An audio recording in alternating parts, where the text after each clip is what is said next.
Know for the past decade, non-franchise movies haven't really done too well. They have basically been relegated as the forgettable movies, the movies that people don't want to see, the movies that unless there's like a major actor or director attached to it, are the movies that people don't care about. These are the movies that will become overlooked and become cult classics in the future. These are the movies that basically become overlooked and are overshadowed by the big franchise movies. For example, 2019, you had a lot of non-franchise movies released, but of course were overshadowed by the big blockbuster movies. The biggest example is a movie called Anna. It released on the same day as Toy Story 3. Not Toy Story 3. Toy Story 4. And Anna made no money because people would rather see the big blockbuster franchise movie, Toy Story 4. Which, this goes on to even modern day, where movies like Memory and The Northman are bombing at the box office. Meanwhile, people go see the Doctor Strange over and over and over again, and other big franchise movies make tons of money. Okay, Hollywood has become over reliant on the franchise movie, and especially once a franchise ends or people get sick of a franchise, people will eventually start to see the alternatives. But it's going to have to take it to streaming for movies like The Northman to be successful. And that's the problem. Movies like The Northman don't really do too well. But there are two mediums where non-franchise movies are able to fail against the big franchise blockbuster movies: animated films and horror movies. Horror movies we'll get to first. Horror movies, as much as I don't really like horror movies have pushed a lot of new and innovative ideas and a lot of new innovative and interesting universes. For example, you have movies like the Conjuring series, which are based off real life events, the Quiet Place series, Jordan Peele's original movies, and the Purge series, to name a few. And there's many, many more non-franchise horror movies. Regardless how well they were received or not, they made money. That's the most important. And of course, most of these movies got sequels, some of them being successful and some of them being non-successful. But a lot of these horror movie franchises have done extremely well. And now let's get to animated movies. Of course, you have movies like Coco, you have movies like Moana released. You had Frozen, as much as I hate Frozen. It's not a part of a franchise. How to Train Your Dragon released at the beginning of the decade. Hotel Transylvania, which finally is over. I hate that series. I always hate the fourth movie. I've only seen the first and fourth movie. I haven't seen the second and third movie. You also have the entire...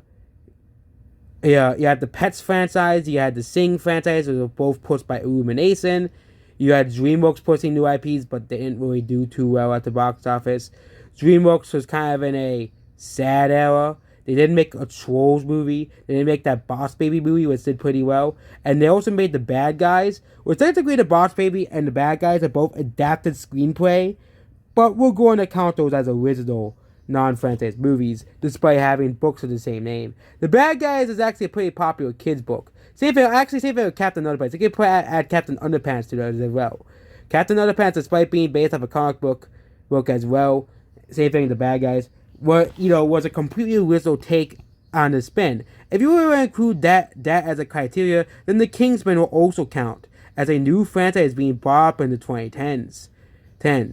Even though the last movie was a flop because, of course, it released, against Spider-Man, and, anything that went against Spider-Man and Tom Holland, well, it's flopped, basically.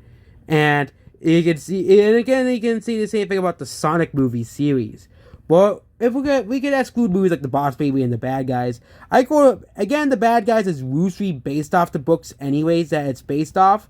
Same thing with The Boss Baby, that is almost like completely original IPs at this point, both made by DreamWorks as well. And DreamWorks is trying back to like the Shrek franchise and probably soon the Madagascar franchise for a quick buck for this decade. But again, I think the driving thing in innovation and animation is the non-franchise movies. Yes, Spider-Verse was great, but Spider-Verse is still a Spider-Man movie, and Spider-Man is still a franchise. Therefore, Spider-Verse is not a franchise movie.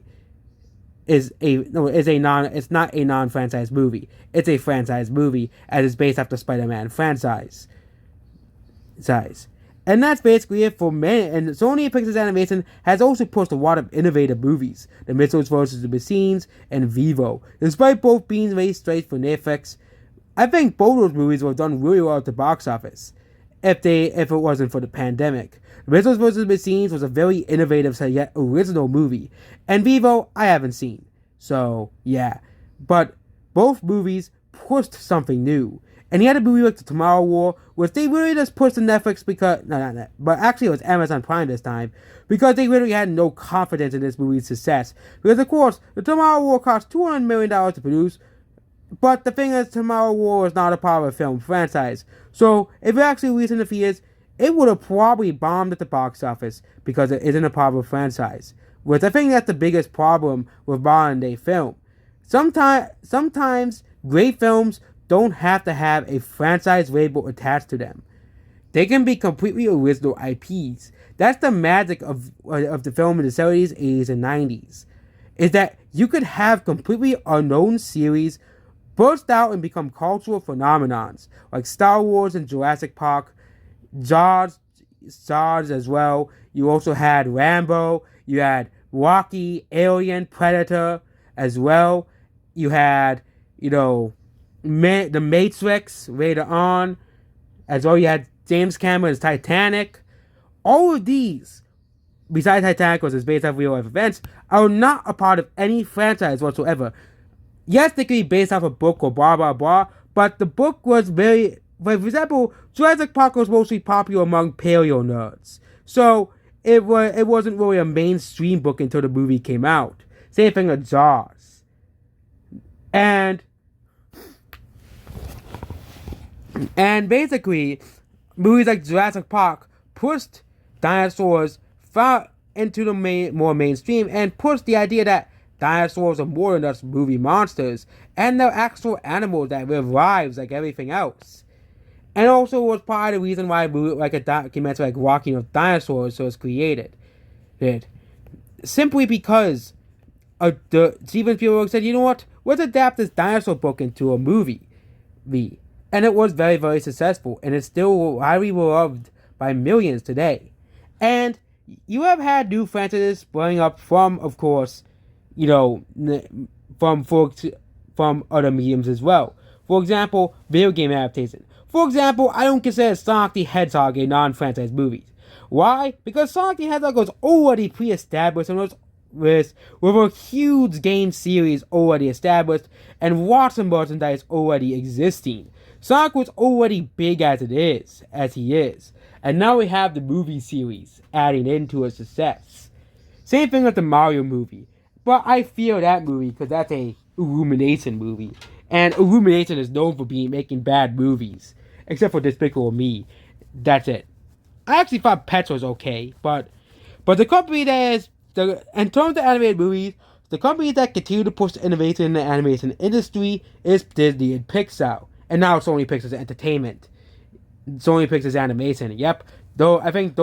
Because yes, Spider-Verse is not a franchise movie, but it still pushed an innovative new art style that I think will be used over the Illumination art style. A more cartoony art style that blends together both 3D and 2D animation together. It is being already used in movies like Puss in Boots, The Bad Guys, and of course, Sony's newer movie, Mitchells vs. the Machines, which was much more well received and much more remembered than Vivo, which used the 3D, generic animation art style. And I think more movies will use this art style in the future, instead of using a realistic art style. Even Pixar, I think, should just drop the Cow Arts art style in favor of the Mitchells and Spider-Verse art style, and drop the Illumination art style with the spaghetti arms. Yeah, I still don't like the spaghetti arms art style. It's just weird. I wish the characters would look actually realistic, not like, things. And yes, animation is very, very unique, but horror movies and animated movies are the only two genres that are really pushing creativity in Hollywood.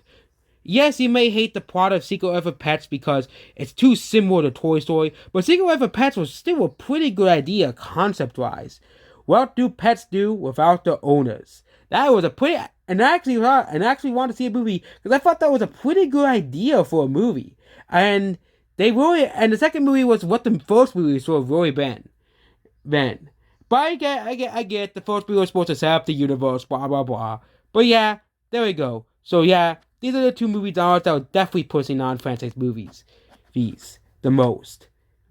And unlike others like thrillers, yeah, like generic thrillers releasing, seen animated movies are actually pushing innovative ideas, innovative characters, and horror movies are pushing new and interesting universes. Yeah, they may not be the same cultural phenomena like Jurassic Park, Matrix, and Star Wars, but they're still pushing new and interesting and innovative ideas. Yes. And that's basically about this video. Goodbye.